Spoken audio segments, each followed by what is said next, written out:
My name is Brendan Morrison, and I'm from the DMV, so DC, Maryland, Virginia area. I got into tricking kind of at a really young age. Both my parents coached gymnastics. There was no male gymnastics in my area, so my parents enrolled me in Taekwondo. So I had 8 years of classical Olympic-style Taekwondo with point sparring, and then after that, I quit Taekwondo because of a wrist injury, and I did musical theater, which is very different. But then after that, at the same time, I got into tricking. And I had no real athletic pursuits. I just had a lot of free time, and I just tricked and I tricked and I tricked. And I had that background of gymnastics and Taekwondo, which very much played into my tricking style and in my progression. I don't know. I think my greatest strength is I point my toes.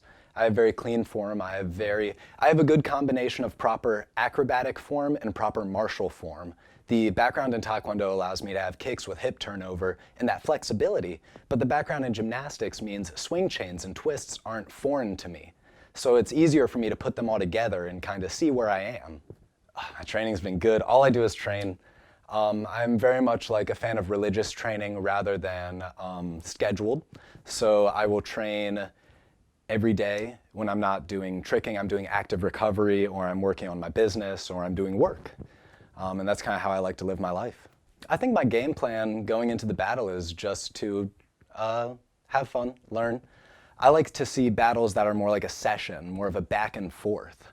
This is my first time competing in a timed battle versus a pass battle. I'm very new to the battle scene. I've always been good, but I've never battled. I met Redje at Hooked, and he was very nice. He's been meditating in an airport for like 3 days. I loved his Instagram video. Please cut to that Instagram video. It kills me. Like, have you seen it? Oh, yeah. Yeah. Talk is cheap. Just go train. Instead of worrying about everybody else, go train. I could sit there in my room and watch a Nuri sampler and a Redje sampler and really methodically pick apart their technique and what their flaws are, but that doesn't get me better. What'll get me better? Doing push-ups, doing hook kicks, drilling corks, studying myself, trying to improve myself rather than compare myself to Nuri or Redje. Now it's a battle, but I like to stay in my own head. I have not done board breaking in years, but I love it. It's something that I really enjoy. The big difference in board breaking is it's not tricking. You have to kick with the grain of the wood. You have to kick with more hip turnover. You have to draw a line and kick across it, rather than in tricking, we just want to stick the kick out as big as you can. You need a lot more precision and hip turnover and proper martial technique, and you kind of have to sacrifice a lot of the acrobatic side of it. 2 years ago, I had a really bad knee injury. I tore my ACL, my meniscus, and I severely damaged my LCL. I broke my knee royally. And right after that, I thought my competitive run as a tricker was over. And I kind of stepped away from the competitive scene and focused on conditioning, rehab, stretching. And in doing that, I learned a lot. I was a pre-med student before I dropped out of college to do flips. So that kind of gave me an advantage going into my recovery. And then after I recovered, I wanted to do something to help people.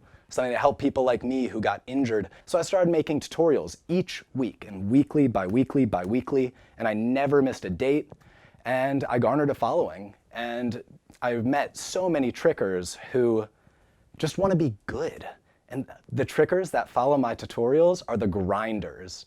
The people who will sit in their backyard and do B-twists and fall again and again and again and then recover and try and try and try.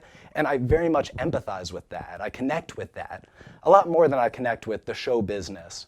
I like the grind. I like working and working with trickers. So mastering tricking has always been my way of teaching. I don't really prep for different individual trickers. I really try and do my own thing, mostly because I'm busy. I'm building my business. I'm working with people. I'm teaching my students.